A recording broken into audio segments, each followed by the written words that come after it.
पिछली क्लास में हमने क्या पढ़ा था? पिछली क्लास में हमने पढ़ा था क्या कहते हैं, कंडक्टर के बारे में।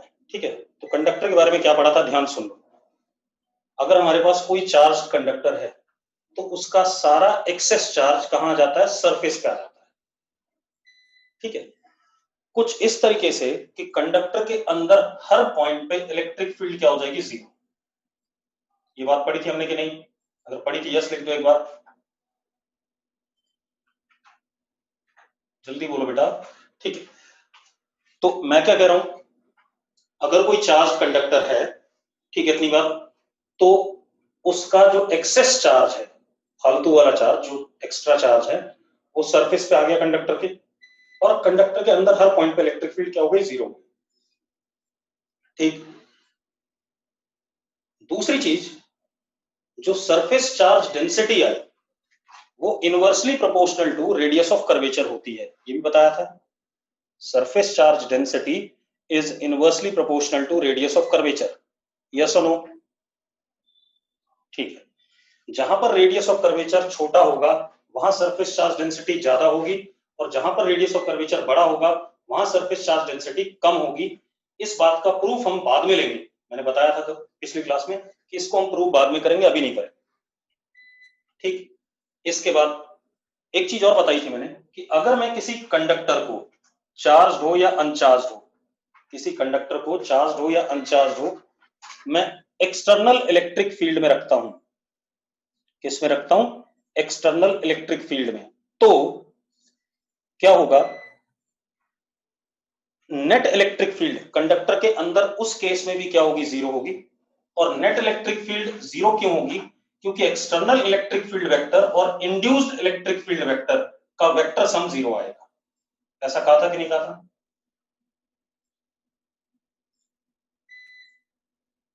इसका मतलब क्या था? इसका मतलब ये था कि भाई किसी भी जगह पर कंडक्टर के अंदर एक्सटर्नल इलेक्ट्रिक फील्ड और इंड्यूस्ड इलेक्ट्रिक फील्ड मैग्नीट्यूड में बराबर है और डायरेक्शन में अपोजिट है। मैग्नीट्यूड में बराबर है, डायरेक्शन में अपोजिट है। क्लियर है? ठीक है, ये पुरानी कल की बात थी। अब हम आते हैं आज पे। अब सुनो, electric field due to infinite conducting charged sheet, infinite conducting charge sheet.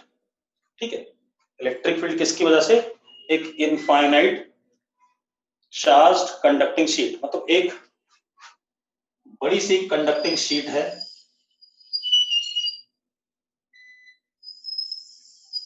थोड़ा सा मैं थिक बना रहा हूं, हालांकि थिक बहुत कम होगी लेकिन मैं दिखा रहा हूं आपको। नीचे भी इंफिनिटी की तरफ, ऊपर भी इंफिनिटी की तरफ, ऐसी कोई शीट हमारे पास। ऐसे बाहर इंफिनिटी, अंदर इंफिनिटी, ऊपर इंफिनिटी, नीचे इंफिनिटी, एक शीट हो गई। ठीक है, इतनी बात क्लियर है भाई? Infinite sheet. डायग्राम क्लियर है सबको? तो यस लिख दो। ठीक, अब इसको हमने चार्ज दिया कुछ कंडक्टिंग शीट को, मान लो प्लस कैपिटल क्यू, ये चार्ज दे दिया हमने भाई। तो ऑब्वियस सी बात है, सारा चार्ज ये एक्स्ट्रा वाला कहां पर आएगा? सरफेस पे। सारा चार्ज एक्स्ट्रा वाला कहां पर आएगा? सरफेस पे, यस और नो? सारा चार्ज एक्स्ट्रा वाला कहां पर आएगा? सरफेस पे आएगा, बिल्कुल सही बात है, सरफेस पे आएगा। तो अब जरा देखो कैसे आएगा वो चेक कर लेते हैं।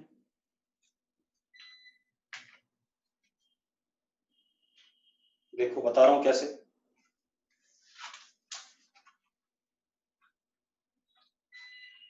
कुछ चार्ज इस सरफेस पे आ जाए, कुछ इस पे, और ये जो ऊपर इंफिनिटी पे जाके यहां सरफेस बनेगा, यहां बनेगा, तो बहुत नेग्लिजिबल होगा क्योंकि इनफाइनाइट शीट है। तो सारा ये वाला एरिया होगा और ये वाला एरिया होगा, उसके कंपैरिजन में। भाई एक बात बताओ, ये मेरे पास कॉपी है, ठीक है, अगर ये ऊपर इंफिनिटी तक चली जाए, नीचे इंफिनिटी तक चली जाए, इधर इंफिनिटी इधर इंफिनिटी, तो जो लास्ट में ऊपर बचेगा तो निकम्मा सा बचेगा, छोटा सा, एक थिन सा, तो इससे कोई लेना देना नहीं है। तो कुछ हिस्सा चार्ज का इधर आ जाएगा, कुछ इधर आ जाएगा। तो let it be over here plus Q, इधर कितना Q माइनस, ठीक है भाई, ठीक है या नहीं? कुछ चार्ज इस स्पेस पे, कुछ चार्ज इस स्पेस पे, तो इस स्पेस की सरफेस चार्ज डेंसिटी सिग्मा 2 और इस स्पेस की सिग्मा 1, ठीक है भाई, कितनी? Sigma 2 and sigma 1। कह सकते हैं कि नहीं कह सकते हैं? कह सकते हैं भाई, जल्दी बताओ। स्पेस की चार्ज डेंसिटी सिग्मा 1, इसकी सिग्मा 2, कह सकते हैं तो यस बोलो जल्दी से। ठीक है, अब मजेदार बात देखो, ध्यान सुनो। कंडक्टर के अंदर किसी भी हाल में इलेक्ट्रिक फील्ड क्या होगा? जीरो होगा। होगा कि नहीं होगा? कंडक्टर के अंदर किसी भी हाल में इलेक्ट्रिक फील्ड जीरो होगा या नहीं? यस और नो? ये तो हमने पढ़ा ही है कि चार्ज कंडक्टर है तो सारा चार्ज सरफेस पे आ जाता है और अंदर हर पॉइंट पे इलेक्ट्रिक फील्ड जीरो होता है, ठीक है। अब अगर कंडक्टर के अंदर इलेक्ट्रिक फील्ड जीरो है तो इस शीट की वजह से जो इलेक्ट्रिक फील्ड होना चाहिए वो इधर की तरफ होगा, E1, इनफाइनाइट शीट है, और इसकी वजह से इधर की तरफ होगा E2। और E1 और E2 एक दूसरे के अगर बराबर हो जाएं तो जीरो हो जाएगा कि नहीं हो जाएगा? जल्दी बताओ। E1 और E2 जीरो हो जाएं, बराबर हो जाएं, तो नेट इलेक्ट्रिक फील्ड जीरो हो जाएगा कि नहीं? जल्दी बताओ। बिल्कुल सही बात है। तो E1 is equal to E2, यही होगा। इनसाइड कंडक्टर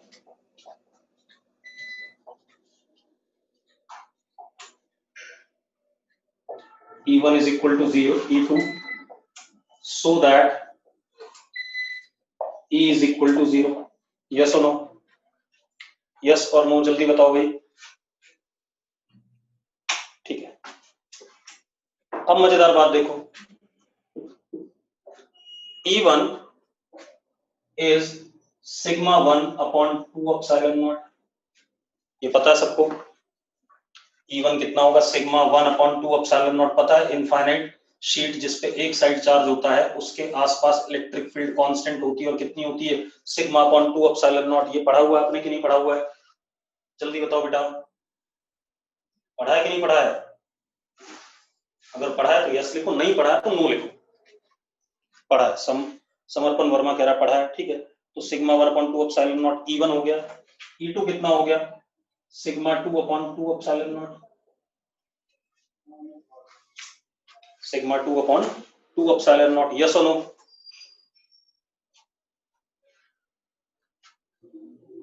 ठीक है भाई, अब मजेदार बात देखो, इससे पता चला sigma 1 is equal to sigma 2। Sigma 1 और सिग्मा 2 बराबर होंगे, दोनों साइड सरफेस चार्ज डेंसिटी क्या आएगी? सेम आएगी। यही पता चल रहा है कि नहीं पता चल रहा है? हाँ या ना? दोनों साइड सरफेस चार्ज डेंसिटी क्या आएगी? सेम आएगी। मैंने सिग्मा मान लिया, तो इधर भी प्लस सिग्मा और इधर भी कितनी? प्लस सिग्मा मान लिया। अब सिग्मा 1 कितना होगा? चार्ज अपॉन ये वाला एरिया, और सिग्मा 2 कितना होगा? चार्ज अपॉन ये वाला एरिया, बराबर, ये दोनों साइड इनफाइनाइट है। तो Q minus Q upon A is equal to Q upon A। अब A से A कट गया, Q by 2 is equal to Q। मानते हो या नहीं मानते हो? Q by 2 is equal to Q, मतलब ये भी Q बाई 2 हो गया, आधा चार्ज इधर और आधा चार्ज इधर। जब भी हम इनफाइनाइट प्लेट को चार्ज देंगे तो दोनों साइड में आधा आधा चार्ज डिस्ट्रीब्यूट हो जाएगा, अगर इनफाइनाइट कंडक्टिंग शीट होगा। क्लियर आ रही बात की नहीं आ रही है? जल्दी बोलो यार। तो भाई सिग्मा 1 और सिग्मा 2 अगर बराबर हो गए तो charge upon area is what? Charge density. ठीक है, अब मजेदार बात देखो, रुक जाओ, ये हो गया। अब सिग्मा की वैल्यू कितनी हो गई? अगर हम सिग्मा की वैल्यू देखें तो it is Q upon 2A, charge upon area. Yes और नो? सिग्मा 1 भी इतना, सिग्मा 2 भी इतना। जल्दी बोलो यार, हो गया या नहीं? जल्दी बोलो। ठीक, अब एक और चीज, अब अगर मैं इस इनफाइनाइट कंडक्टिंग शीट के बाहर इधर और इधर इलेक्ट्रिक फील्ड की बात करूं तो यहां पर इलेक्ट्रिक फील्ड जरा देखो, इसकी वजह से ये इनफाइनाइट शीट है, एक साइड पे charge sigma upon 2 epsilon not, और ये भी इनफाइनाइट शीट है, एक साइड चार्ज और पॉजिटिव है तो away, sigma upon 2 epsilon naught, ये इलेक्ट्रिक फील्ड आएगी आउटसाइड, तो कितना हो गया, ई हो गया सिग्मा अपॉन एप्सिलॉन नॉट इधर की तरफ। सेम वे इधर आ जाओ, इसकी वजह से इधर की तरफ सिग्मा अपॉन 2 एप्सिलॉन नॉट, और इसकी वजह से भी इधर की तरफ plus sigma upon 2 epsilon naught is equal to E, तो ई इधर की तरफ हो गया इनफाइनाइट कंडक्टिंग शीट की वजह से सिग्मा अपॉन एप्सिलॉन नॉट। तो अगर इनफाइनाइट कंडक्टिंग शीट है, ठीक है, इतनी बात, तो बाहर उसके दोनों साइड इलेक्ट्रिक फील्ड का मैग्नीट्यूड सेम होगा, डायरेक्शन अपोजिट होगा, इसमें इधर तो उसमें उधर, और बीच में कंडक्टिंग शीट के अंदर इलेक्ट्रिक फील्ड हर जगह क्या होगा, जीरो होगा। ये बात क्लियर हो रही है कि नहीं हो रही है? अगर क्लियर हो रही तो यस लिखो। अंकुश काजल को क्लियर है? और कोई? परीक्षित वालिया को क्लियर है? समर्पण को क्लियर है? ठीक है, आगे बढ़े, अगला देखते हैं। अब सुनो बेटा, अब क्या कहानी है, अब हम क्या करते हैं, दो कंडक्टिंग शीट लेते हैं इनफाइनाइट, हालांकि इनफाइनाइट में बनाऊंगा नहीं, डायग्राम आपको ऐसे दिखेगा, लेकिन मानना है कि इनफाइनाइट है, ये कंडक्टिंग शीट है इनफाइनाइट, एक ये दूसरी कंडक्टिंग शीट है, ये भी इनफाइनाइट, आमने सामने रखी है। इसमें से एक को मैंने चार्ज प्लस क्यू दे दिया, एक को मैंने चार्ज प्लस क्यू दे दिया। अब आपने मुझे क्या बताना है, इस फेस पे चार्ज कितना होगा कंडक्टिंग शीट के, इस फेस पे कितना होगा, इस फेस पे यहां कितना होगा, इस फेस पे यहां कितना होगा, दूसरा यहां इलेक्ट्रिक फील्ड कितनी होगी, यहां कितनी होगी, यहां कितनी होगी, यहां कितनी होगी, यहां। आपको एनालाइज करना है, हर जगह इलेक्ट्रिक फील्ड बतानी है। इनफाइनाइट कंडक्टिंग शीट्स हैं दोनों, एक को मैंने प्लस क्यू चार्ज दिया और एक को मैंने कोई चार्ज नहीं दिया। क्लियर है?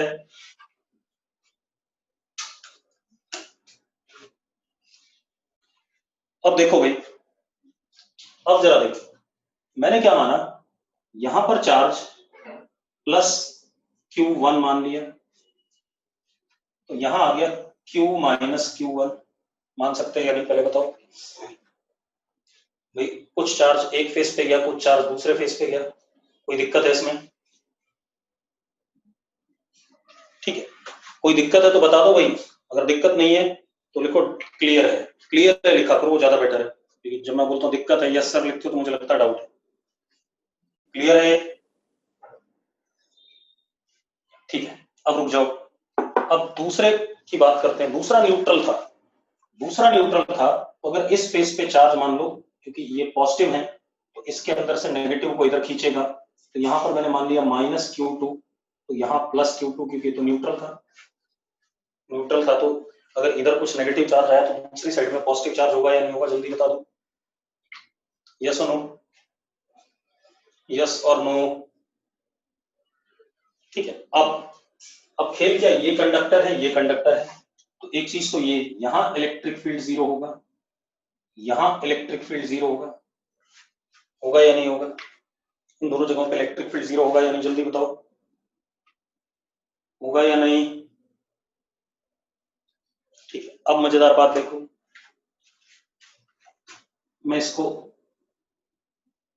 सिग्मा, चलो सिग्मा की वैल्यू यहाँ पर क्या, Q1 अपॉन ए, यहाँ पर Q माइनस Q1 अपॉन ए, यहाँ माइनस Q2 अपॉन ए, और यहाँ पर Q2 अपॉन ए। अब इस पॉइंट को देखते हैं, यहाँ इलेक्ट्रिक फील्ड जीरो है, तो इसकी वजह से इलेक्ट्रिक फील्ड इधर की तरफ होगी, कितना, सिग्मा अपॉन 2 एप्सिलॉन नॉट, तो सिग्मा कितना हो गया, Q minus Q1 upon A 2 epsilon not, positive charge है, इसकी वजह से इधर होगी कि नहीं होगी पहले बता, यस और नो, यस और नो।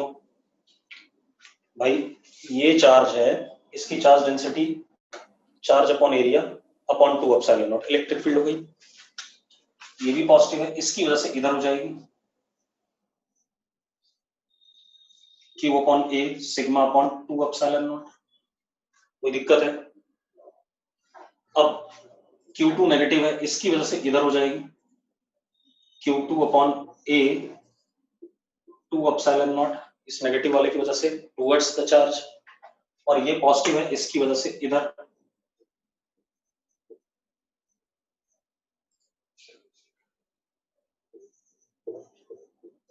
अब टोटल इलेक्ट्रिक फील्ड जीरो होनी है, तो इधर वाला इलेक्ट्रिक फील्ड बराबर इधर वाला, अगर ऐसा करता हूं तो ये दोनों बराबर हो जाएंगे, ये दोनों बराबर होते ही क्या हो गया, Q1 is equal to Q minus Q1 आ गया कि नहीं आ गया? अरे यस और नो, क्योंकि इलेक्ट्रिक फील्ड जीरो होनी है उस जगह पर, यहाँ पर इलेक्ट्रिक फील्ड जीरो होनी है, तो इधर वाली इलेक्ट्रिक फील्ड बराबर उधर वाली इलेक्ट्रिक फील्ड होगी। तो अपने आप ही जब मैंने ऐसा करा तो Q1 किसके बराबर आ गया, Q माइनस Q1 के, Q minus Q1 is equal to Q1 के बराबर। तो Q1 कितना आ गया, Q1 इज Q/2 आ गया भाई। Q1 Q/2 हो गया कि नहीं हो गया, जल्दी बताओ। अरे पक्का ठीक है, ठीक। अब आ जाए इस जगह पे, इस जगह पे जब हम बात करेंगे तो इस जगह पे Q1 की वजह से इलेक्ट्रिक फील्ड इधर की तरफ Q1 upon A 2 epsilon not, और इसकी वजह से भी उधर ही की तरफ क्योंकि दोनों positive, plus Q minus Q1 upon A 2 epsilon not. इस Q2 की वजह से इधर कितना, Q2 upon A 2 epsilon not, और इस Q2 की वजह से भी इधर ये डबल हो जाएगा, ऐसे हो जाएगा कि नहीं हो जाएगा, जल्दी बताओ मुझे। अरे हो जाएगा या नहीं बताओ बेटा फटाफट। अब क्योंकि जीरो है तो लेफ्ट वाली इलेक्ट्रिक फील्ड राइट के बराबर, तो लेफ्ट वाली कितनी, 2Q2 upon A 2 epsilon naught is equal to this plus this is Q upon A 2 epsilon naught, ये कट गया। Q2 का मैग्नीट्यूड आया Q/2, आया कि नहीं आया, Q2 भी कितना आ गया, Q/2 आ गया कि नहीं आ गया, जल्दी बताओ। आ गया भाई, आ गया। अब जरा देखते हैं, अब हम मिटा देते हैं, वैल्यूज डाल देते हैं। अब जरा देखो, ये आ गया प्लस Q/2, ये भी आ गया प्लस Q/2, ये भी आ गया प्लस Q/2, और ये आ गया माइनस Q/2। आ गया कि नहीं आ गया, ये बताओ भाई, ये अरेंजमेंट सही है या नहीं, जल्दी बताओ बेटा, अरेंजमेंट आ रहा है कि नहीं आ रहा है, यही ठीक है, तो हमने भी सॉल्व करा उससे यही अरेंजमेंट आ रहा है।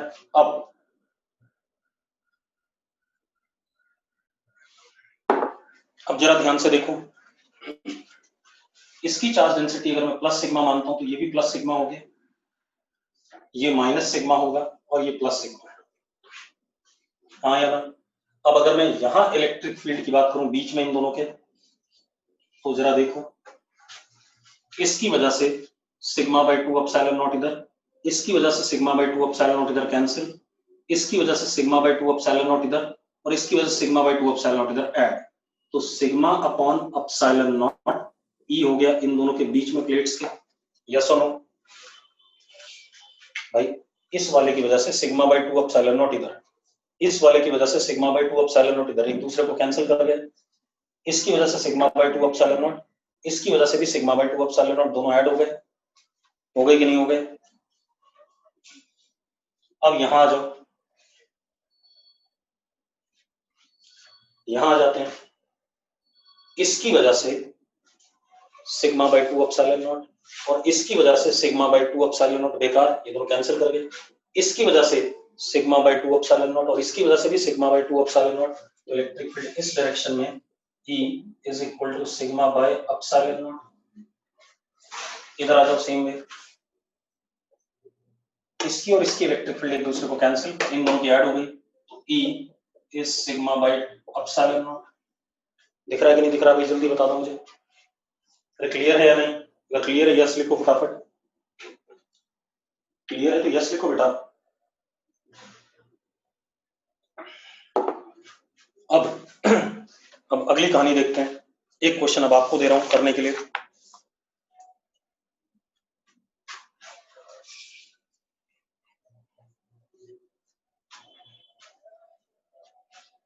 अगला क्वेश्चन क्या है, मेरे पास 3 इनफाइनाइट कंडक्टिंग प्लेट्स हैं, मैं आपको शॉर्टकट भी बताऊंगा, बड़े तरीके से नहीं करेंगे, पहले इसी को देखो जो हमने अभी करा है। अभी जो हमने करा उसमें एक चीज पता चली हमें कि मैंने अगर इसको प्लस क्यू दिया था तो यहाँ प्लस Q/2 आया, यहाँ प्लस Q/2 आया, यहाँ माइनस Q/2 आया, और यहाँ प्लस Q/2 आया। एक चीज का ध्यान रखना, अगर इनफाइनाइट कंडक्टिंग प्लेट्स हैं, आमने सामने जो इनर फेसेस हैं उनके आमने सामने जो चार्ज होगा मैग्नीट्यूड में बराबर होगा, नेचर में हमेशा अपोजिट होगा। आमने सामने जो चार्ज आएगा मैग्नीट्यूड में हमेशा बराबर होगा और नेचर में अपोजिट आएगा, एक चीज। दूसरा, जो आउटर मोस्ट सरफेसेस होंगे उन पे चार्ज का नेचर और मैग्नीट्यूड दोनों सेम होगा, चार्ज का नेचर और मैग्नीट्यूड दोनों सेम होगा। ये शॉर्टकट है, ठीक है, इतनी बात। हालांकि आता इसी तरीके से, यहाँ इलेक्ट्रिक फील्ड जीरो करो, यहाँ इलेक्ट्रिक फील्ड जीरो करो, तभी आया है।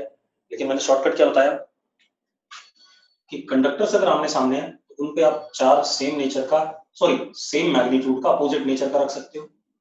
और आउटर फेसेस पे charge magnitude wise as well as nature wise same रख सकते हो। क्लियर है? क्लियर है तो यस लिखो भाई फटाफट। ठीक, अब जरा देखो, अब ध्यान से देखते हैं। हमारे पास एक कंडक्टिंग प्लेट है इनफाइनाइट, दूसरी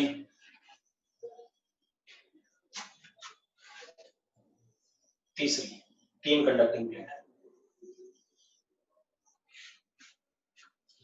इस पे चार्ज +2q, इस पे +6q। अब मुझे हर फेस पे चार्ज बताना है, हर फेस पे क्या बताना है? चार्ज। तो मैं क्या करता हूँ बेटा, मेरी बात सुनो। मैंने यहां पर चार्ज ले लिया +q, तो यहाँ 6q -q कह सकता हूँ या नहीं? ये टोटल चार्ज तो 6q है, तो इन दोनों का सम भी 6q आ रहा है कि नहीं आ रहा है? जल्दी बताओ। बीच वाली प्लेट पे ऐसे ले लिया, ठीक है। अब ये कंडक्टिंग प्लेट है, इसके सामने जो चार्ज होगा बिल्कुल अपोजिट नेचर का होगा और सेम मैग्नीट्यूड का होगा। यहां पर जो चार्ज होगा 2q + q, टोटल 2q होना है। सेम में इसके सामने जो चार्ज होगा वो अपोजिट नेचर का होगा।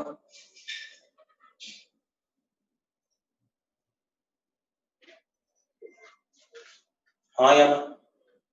लेकिन ये प्लेट न्यूट्रल थी, अगर ये न्यूट्रल थी तो इस पे यहाँ पे चार्ज 6q -q होगा। जरा देखो मैंने जो बनाया है, जो मैंने बताया था उसी हिसाब से बनाया कि नहीं बनाया?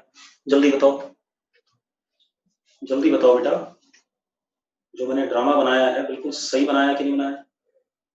ठीक है। अब मेरी बात सुनो, मैंने आपसे एक चीज और कही, यहाँ का चार्ज और यहाँ का चार्ज बराबर होगा।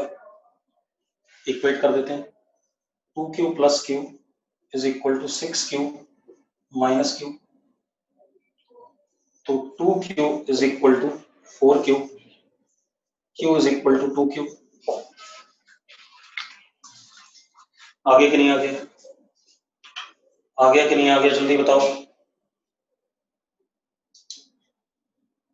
अब q की वैल्यू 2q आ गई, चलो वैल्यू डाल देते हैं।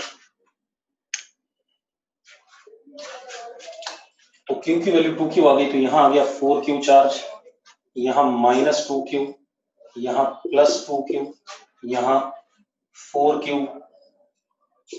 यहाँ -4q और यहाँ कितना +4q। ये आ गया कि नहीं आ गया बेटा? जल्दी बताओ, यस और नो? ठीक है। अब आते हैं दूसरी चीज पे।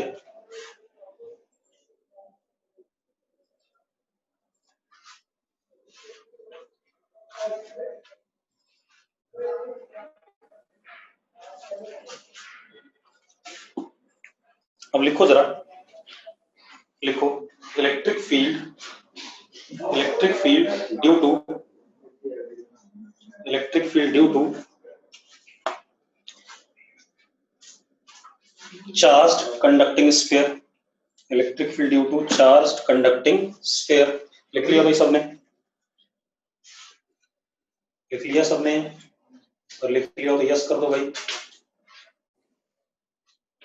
जल्दी यार। ठीक है। अब electric field due to charge conducting sphere,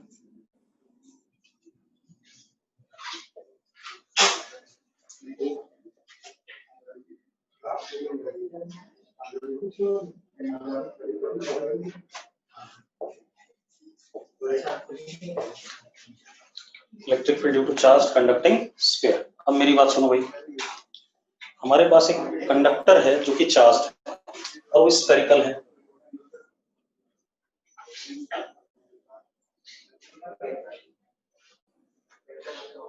हमारे पास ये स्फेरिकल कंडक्टर है,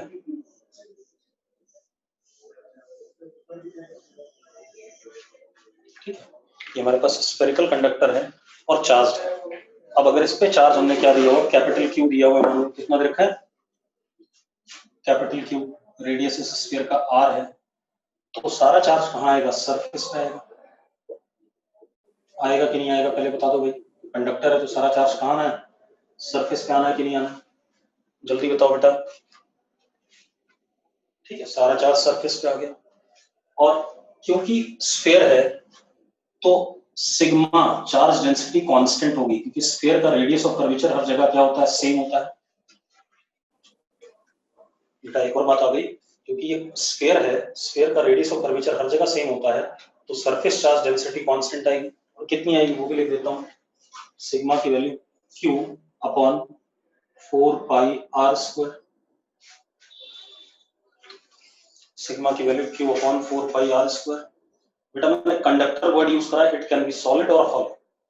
ठीक है भाई, हॉलो होगा तो अपने आप सरफेस पे पहले से ही चार्ज होगा, और अगर सॉलिड है तो भी सारा सरफेस पे चला जाएगा। मैंने कंडक्टर वर्ड यूज करा है, जिस बच्चे ने ये बात बोली थी उसके लिए बता दूं, अगर हॉलो होगा तो जो भी हम चार्ज देंगे वो सरफेस पे ही आएगा अपने आप ही, और अगर सॉलिड है तो कंडक्टर होने की वजह से कहाँ चला जाएगा, सरफेस पे चला जाएगा। क्लियर है? अगर क्लियर है तो यस लिख दो, जिस बच्चे ने पूछा था। बालक कौन है? ठीक है, अब क्या कहानी बेटा, अब एक चीज देखो, हमें एक बात और पता चली, कंडक्टर है तो अंदर किसी भी पॉइंट पे स्मॉल आर दूरी पे इलेक्ट्रिक फील्ड जीरो होगा, होगा या नहीं होगा? अंदर किसी भी पॉइंट पे स्मॉल आर पे इलेक्ट्रिक फील्ड जीरो होगा या नहीं? कंडक्टर की प्रॉपर्टी है, यस और नो? ठीक है, अब अगर हम बाहर बात करें, कंडक्टिंग स्फीयर से बाहर आर दूरी पे, तो अब क्योंकि सिमेट्रिकली डिस्ट्रीब्यूटेड चार्ज है, सिमेट्रिकली डिस्ट्रीब्यूटेड चार्ज है about this point, so this whole charge can be assumed as point charge at the center, yes or no?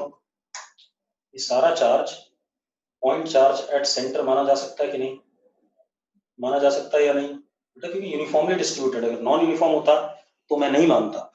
ठीक है, तो for any point outside sphere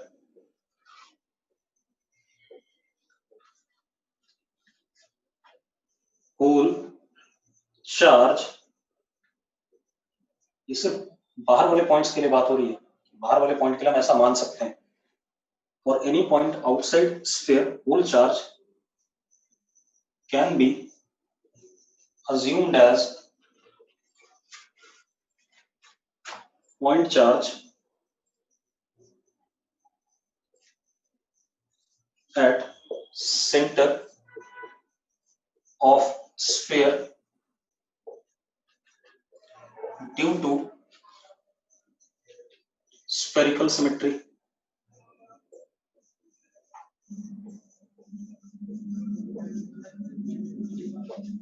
हाँ या ना, जल्दी बताओ भाई। ठीक है, अब खेल खत्म। तो जब हम पॉइंट चार्ज मान ही लेंगे तो इस जगह पे electric field positive charge radially outward होगा E, which would be K Q upon R square, K Q upon R square, yes or no?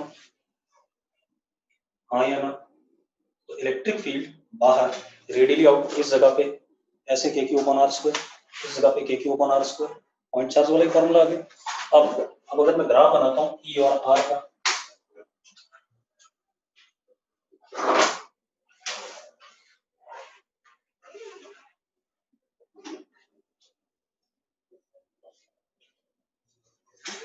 R equal to capital R था, इलेक्ट्रिक फील्ड क्या था, जीरो था। अचानक surface से electric field start होगी, surface के बाहर 1/r स्क्वायर के हिसाब से।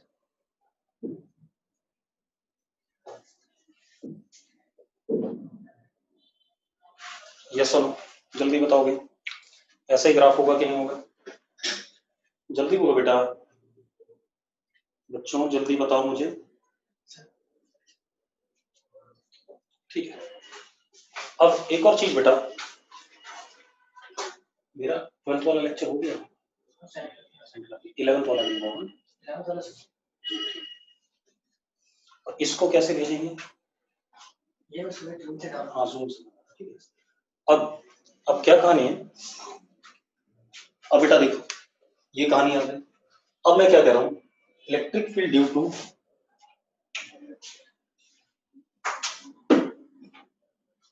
Uniformly charged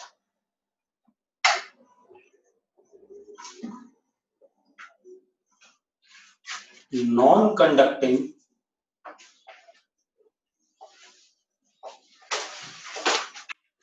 spherical shell।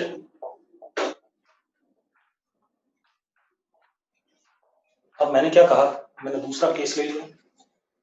मैंने क्या कहा, electric field due to uniformly charge non conducting spherical shell. अब स्फेरिकल शेल है तो खोखला अंदर से, नॉन कंडक्टिंग है और उसको यूनिफॉर्मली चार्ज किया, तो शेल है तो यानी कि उसको जब भी हमने चार्ज दिया होगा, कहां दिया होगा? सरफेस पे दिया होगा। यस और नो? जल्दी बोलो भाई।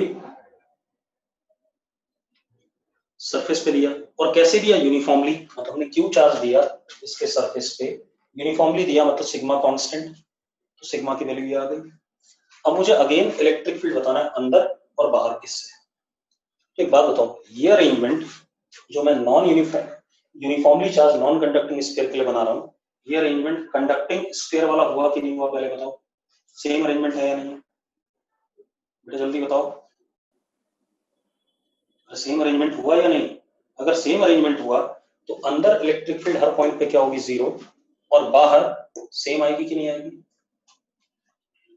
लेकिन ये तब जब uniformly charge non conducting spherical shell. Clear है? बात समझ में आ रही है?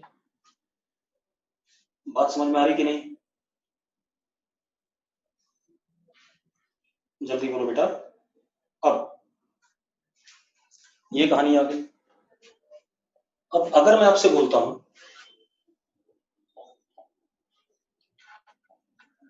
अभी रुको, पहले इसी को देख लो।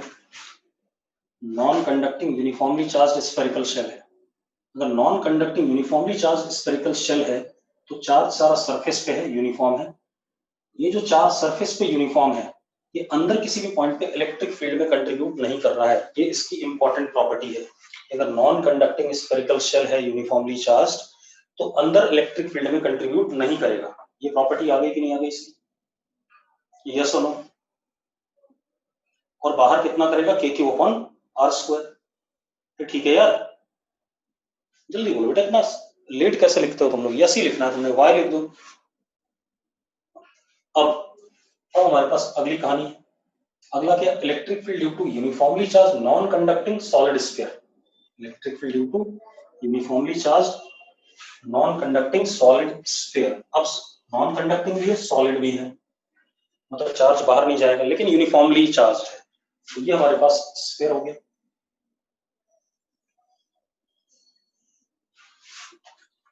Radius R, charge plus Q, तो charge density rho, volume charge density होगी कितना? Q upon 4/3 pi are cube, और ये कांस्टेंट दे रखा है यूनिफॉर्मली चार्ज। ऐसा है या नहीं पहले बता दूं मुझे, इसमें कोई दिक्कत है? नॉन कंडक्टिंग सॉलिड स्फीयर तो चार्ज बाहर तो जा नहीं सकता, यूनिफॉर्मली बॉडी के अंदर डिस्ट्रीब्यूटेड होगा। मानते हो या नहीं? जल्दी बताओ। अब मान लो मुझे सेंटर से आर दूरी पर अंदर इस जगह पे इलेक्ट्रिक फील्ड निकालना है। सेंटर से आर दूरी पर अंदर मुझे इलेक्ट्रिक फील्ड निकालना है। ठीक है भाई, अब सुनो भाई, अब मुझे क्या बताना है? इलेक्ट्रिक फील्ड बताना है। सेंटर से आर दूरी अंदर इलेक्ट्रिक फील्ड बताना है। अब जरा देखो एक मिनट, अब मैंने क्या करा, इस जगह पे इलेक्ट्रिक फील्ड बताना है तो मैंने यहाँ पर एक इमेजिनरी सा स्फीयर ले लिया। ध्यान समझना, इसमें कैच है भाई, बहुत बढ़िया। इमेजिनरी स्फीयर ले लिया, ध्यान सुनो। अब जब मैंने ये इमेजिनरी स्फीयर ले लिया, इसके बाहर अगर मैं शेल पकड़ता हूं कोई भी, ये मैंने शेल पकड़ा, ये शेल यूनिफॉर्मली चार्ज होगा कि नहीं होगा, पहले बता दो मुझे। ऐसा मैंने गोल शेल पकड़ा, ये शेल यूनिफॉर्मली चार्ज होगा कि नहीं होगा, जल्दी बताओ। अगर ये यूनिफॉर्मली चार्ज होगा तो क्या ये अंदर पॉइंट पे इलेक्ट्रिक फील्ड में कंट्रीब्यूट करेगा? अब मेरा सवाल ये है, ये शेल यूनिफॉर्मली चार्ज है तो अंदर क्या इलेक्ट्रिक फील्ड में इस पॉइंट पे कंट्रीब्यूट करेगा? जल्दी बताओ। नहीं करेगा। बहुत बढ़िया, अच्छे बच्चे हो भाई, जल्दी समझ में आ रही बात तो अच्छी बात है। मतलब अंदर ये कंट्रीब्यूट नहीं करेगा, ऑब्वियस सी बात है। ठीक है, अगर ये अंदर इस पॉइंट पे कंट्रीब्यूट नहीं करेगा, ठीक है, इतनी बात, तो इस ग्रीन वाली बाउंड्री के बाहर जितने भी शेल हैं वो बेकार हो गए इस पॉइंट पे इलेक्ट्रिक फील्ड के लिए, हाँ या ना? ग्रीन वाली बाउंड्री के बाहर जितने भी शेल बनाऊंगा वो इस पॉइंट पे इलेक्ट्रिक फील्ड में कंट्रीब्यूट नहीं करेंगे। इसका मतलब ये वाला चार्ज, ये वाला हिस्सा जो भी है, this part of charge do not contribute in electric field, इस पॉइंट पर P ले लेता हूं, at point P। अब मैंने अंदर शेल बनाए,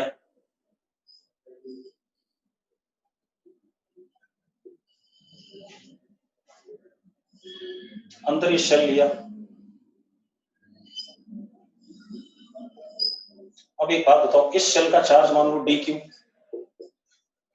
इस शेल के लिए तो ये पॉइंट P बाहर है या नहीं है, हाँ या ना? इस शेल के लिए पॉइंट P बाहर है या नहीं? तो ये शेल तो कंट्रीब्यूट करेगा कि नहीं करेगा? कितना करेगा वो भी देख लो, DE, and DE is K dq upon r square, हाँ या ना? फिर अगला शेल भी कंट्रीब्यूट करेगा, K DE upon r square, अगला भी करेगा, यहां तक सारे करेंगे, तो E जो हो जाएगा वो इंटीग्रेशन DE हो जाएगा सारा का सारा। तो E इज इक्वल टू, तो कौन सा चार्ज, ये वाला हिस्से वाला चार्ज कंट्रीब्यूट करेगा कि नहीं करेगा भाई, जरा बताओ। तो E इज इक्वल टू, और मान लेते हैं ये टोटल चार्ज जो ब्लू वाला मैंने शेड करा, ये ब्लू वाला चार्ज कितना आ गया, Q आ गया, कितना आ गया, प्लस Q। तो E is equal to K upon r square constant, dq क्या हो जाएगा, Q हो जाएगा, हाँ या ना? अरे यस और नो जल्दी बोलो यार, जल्दी बोलो बच्चों। अब मजेदार बात देखो, अब इस Q की वैल्यू, Q की कौन सी वैल्यू, जो ब्लू वाला है वही Q की वैल्यू, तो जरा देखो, charge density, volume charge density rho है, तो Q कितना होगा, rho into 4/3 pi R cube, Q is equal to rho into 4/3 pi R cube. तो यही होगा कि नहीं होगा, जल्दी बता दो मुझे, यस और नो, यस और नो, जल्दी बोलो, बस वैल्यू डाल दो यार। E is equal to, K की वैल्यू कितनी, 1/4 pi epsilon naught r square rho into 4/3 pi are cube, 4 pi से 4 पाई गया, r स्क्वायर से r स्क्वायर कट गया, E आ गया rho small r upon 3 epsilon naught, ये आ गया rho small r upon 3 epsilon naught. Vishal Gupta एक बार रिपीट कर, विशाल कहां से रिपीट करना है, जल्दी बता बेटा, विशाल रिपीट कहां से करना है, विशाल बेटा जल्दी बताओ। देखो यहां तक क्लियर है विशाल, पहला स्टेप क्लियर है, यस लिख देना विशाल, तुम लिख दो फटाफट विशाल, ये स्टेप क्लियर नहीं भाई। एक बात बता, मुझे इस जगह पे इलेक्ट्रिक फील्ड निकालनी है, यहाँ पर एक शेल पकड़ा है पतला सा, इस शेल के ये पॉइंट बाहर है, अगर ये बाहर है ये पॉइंट, तो ऑब्वियस सी बात है इस शेल की वजह से जो इलेक्ट्रिक फील्ड होगी वो K dq upon r square होगी, कि नहीं, क्योंकि मैंने इस शेल पे चार्ज dq आना हुआ है। विशाल भाई कोई भी शेल है उसका चार्ज अगर dq है तो उसके बाहर वाले पॉइंट पे electric field K dq upon r square होता है। उसके बाद ये भी शेल है उसके बाहर, ऐसे ऐसे कहां तक, सेंटर से लेके यहां तक के सारे शेल के लिए पॉइंट बाहर है विशाल गुप्ता। तो सारे डीई का क्या आएगा, सम आएगा। सम आएगा तो के और आर तो कांस्टेंट बाहर आ गए, डीक्यू का क्या हो गया, क्यू हो गया। कौन सा वाला जो इस हिस्से में आया, ये तो क्यू आया। हाँ या ना विशाल भाई जल्दी। अब Q is charge inside this shaded portion, और इस शेडेड पोर्शन का रेडियस स्मॉल आर है, ये आ गया।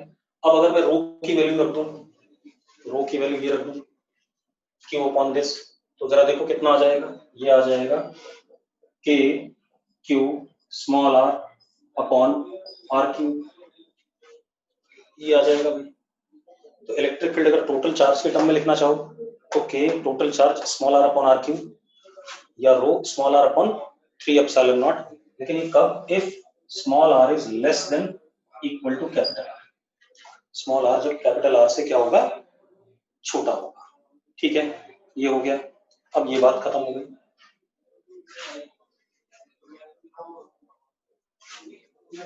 अब अगर हम बाहर वाले पॉइंट पे आते हैं बेटा, बाहर किसी पॉइंट पे आते हैं, मान लो यहां बताना बेटा, एक बात बताओ, अगेन ये चार्ज सारा का सारा सिमेट्रिकल है। रो की वैल्यू बेटा Q upon 4/3 pi are cube डालोगे तो ये रिजल्ट आ जाएगा, डाल के देख लेना। ठीक है, उसके लिए आप परेशान मत हो, एक बार डाल के देखना अपने आप आ जाएगा। अब बाहर वाले पॉइंट के लिए सारा चार्ज सिमेट्रिकली डिस्ट्रीब्यूटेड है, तो इसको पॉइंट चार्ज माना जा सकता है सेंटर पे। तो बाहर वाले पॉइंट के लिए electric field is again E is KQ upon R square. Yes और नो, ये बाहर वाले पॉइंट के लिए माना जा सकता है कि नहीं, सारा चार्ज ही सिमेट्रिकली डिस्ट्रीब्यूटेड है, तो सारे के सारे चार्ज को हम सेंटर पे मान सकते हैं पॉइंट चार्ज। बस हो गया। तो इलेक्ट्रिक फील्ड अंदर ये हो गई और बाहर ये हो गई। अब ग्राफ बना लेते हैं बेटा।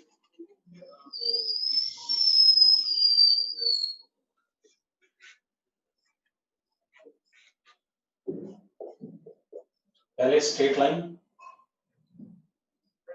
Up to r is equal to capital R, उसके बाद 1 अपॉन r स्क्वायर। यस और नो, पहले तो स्ट्रेट लाइन है, जरा देखो, उसके बाद KQ अपॉन R स्क्वायर बन गया, बन गया भाई। अब एक चीज देखो, ये कहानी आ गई हमारे पास, ध्यान से देखो।